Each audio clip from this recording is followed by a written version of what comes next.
I originally came in here thinking somewhere between moderate to full throttle, just because of the severity of the situation, but I came to realize that what they're giving us is completely, I mean, they've manufactured within the 4 to 5 months that it's been around, and they haven't really had any serious studies, or we haven't seen the effects, the long-term effects, whether it be 6 months to a year, even in that immediate window. So I kind of toned it down to at most moderate, if not, slow paced, because we don't know what's getting put in our bodies that could really affect our, you can get paralysis.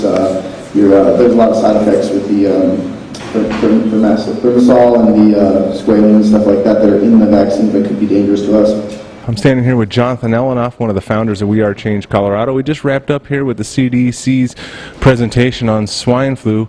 What did you take away from it, and give me a few things that stuck with you? Well, I kind of thought the polling questions was extremely biased. They had, everyone was kind of asking them. I'm sure we're going to show clips. It's weird to ask a one or the other when they're not logically in the same category. I object strenuously to those dual questions. I could tell you what the answer was going to be to those things before the vote occurred. And I think you know that's true. We're asking them questions about we don't have a voice, and he's basically trying to say that the CDC is neutral. Every question was leading towards, so you want to do it, right? Okay, but how do you want to do it? And so they would take these polls like, do you guys want to approach vaccinations slowly, more moderately? How about full throttle? But there was no opposition. There was nobody. How about somebody who doesn't want to take the vaccination? So he pretends like he's being neutral, but he's giving people a pre-selected list of options to choose from. So it was a lot of groupthink. So I'd like to bring out the point that from what I've seen here today, this is the CDC's position, this is the federal government's position on vaccination. It's not a question of whether people are going to get vaccinated. It's the program is framed. The question is being framed is what level are we going to vaccinate people here? There's about, or in America, and there's about a third of the people here, I think, that say we don't want any vaccinations. We don't trust the vaccinations at all. We don't trust the government. We don't trust the pharmaceutical companies. And there's nothing here in this discussion that provides for that. It's the way I see it is, and you said that our opinions wouldn't matter in the future, but I think that's wrong. I think the federal government is collecting data to get a view on the people's minds so they can inject the proper propaganda in order to make people do what they wish, which is what they do. They have a long history of that. I think the questions in your poll that we just did, I think your questions were inane. Yeah. And I think your questions were purpose.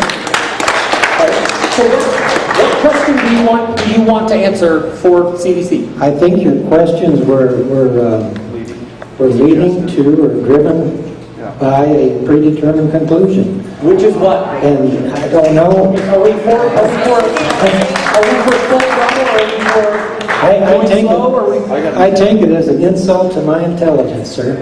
I remember one of the specific questions was, what do you support more, or what, actually the terminology was, I choose one of these, and the choice was freedom of medical decisions, freedom of choice for medical decisions, or protecting as many people from the swine flu as possible. And neither of those are opposing point of views. Everybody wants freedom of choice and wants to probably protect as many people from the swine flu as possible. It seemed a little odd, the questioning and the psychology that they were using, so to speak. Yeah, no, I agree. And the other thing is I was trying to bring up logical opposition points. I'm not for or against vaccines, and that's what I was trying to tell people in the theater, that it's not a matter of being for or against. It's a matter of people are not being informed by the CDC of the opposition. They're not being informed of the credibility to what's being put out. You know, We Are Change Colorado is about to launch a website called Vaccinationeducation.com, and we already have the domain name. We're about to launch it probably Monday, hopefully. So by the time you see this, it might be up. So check that out, and we'll put all our clips on there for Vaccine Truth, and we're trying to really wake people up. You know, we were handing out flyers at this event to wake people up about the H1N1 and all the points that need to be made about opposing this vaccine. And we also have a DVD that we were handing out. You know, I got attacked after the meeting because I was told my information, my sources were erroneous. Well, this is the DVD that has 22 clips on it, including 60 Minutes and CBS and NBC and all these major credible sources showing vaccine dangers, vaccines that kill people, vaccines that cause cancer, vaccines that are contaminated with everything, including AIDS even. A lot of people don't know about vaccines that have been contaminated with AIDS historically.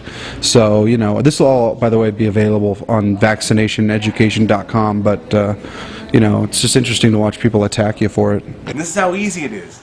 Get some DVDs, get a DVD burner. I mean, you can get like a 3 or a 5 DVD burner for a few $100. You can get the 10 stack tower DVD burners for $400 or $500, and a printer. I guarantee you, if you go around town and talk to your locally owned print shops, you'll find somebody that's pissed off and doesn't like what's going on right now. So, and they'll do a lot of this kind of stuff for you on the house or for next to free. So this is how easy it is. You need to get out there, make it happen. One thing I did want to bring up, I'm not sure if a lot of people here are familiar with what happened with Baxter Pharmaceuticals just a short while ago. Is anyone here aware of what happened with Baxter Pharmaceuticals? Yes. Can I get an applause here? Yes. Okay. So for those of you that don't know, Baxter Pharmaceuticals sent a live avian flu virus to 18 countries. It was supposedly a regular flu vaccine. Now, the WHO knew about this, and because of the biosafety level guidelines, it really makes it impossible to mix the H5N1 and the H3N2 together. This is very strange. How can this occur, especially in a trusted manufacturer of vaccines? And now, Baxter is not the only one. Merck has had to recall 1.2 infant VIB vaccines. And how can we trust these vaccines if there has been so much dangerous and deadly occurrences? How can we trust that these companies can deliver us safe and effective vaccines? That is one of the things that I'm most surprised about having come here today, is the lack of trust. So to me, I really am shocked by the number of people in this room who seem to have so much mistrust. So that is one learning for me. There are many sources, and they're not all related to these, YouTube, etc. You can try the CDC website. You'll get a lot of information you'd be very surprised at. One of them about how they recreated, how the CDC actually did take part in recreating the 1918 Spanish flu. Okay, this is real. I got it just last night off the CDC website. Okay, there are many other interesting factors here. This one concerning Merck, from what I can see here, is Med India. Okay, you get a lot of stuff off India Times. A lot of foreign news sources will supply this information, but it's just not covered by the American media. You can draw your own conclusions as to why. Now, I did have a question. Lawrence asked before about how we can trust the pharmaceutical companies. Well, many of our people in Congress have money invested in the pharmaceutical companies. My question is, how do we trust the government? Anybody care to answer? One more down here. The original question, I believe, was things that we could do to increase the trust. Yes. I think one thing is safe when you're talking of profits in the billions or trillions. That's like miracle growth, fertile ground for deception and for people to take advantage of other people. So that could be an issue. And as far as something that could be increasing the trust of the people, would maybe set up something to where government, people in Congress and Senate can't profit by being invested in these companies and implementing legislation that pads their own pocketbooks.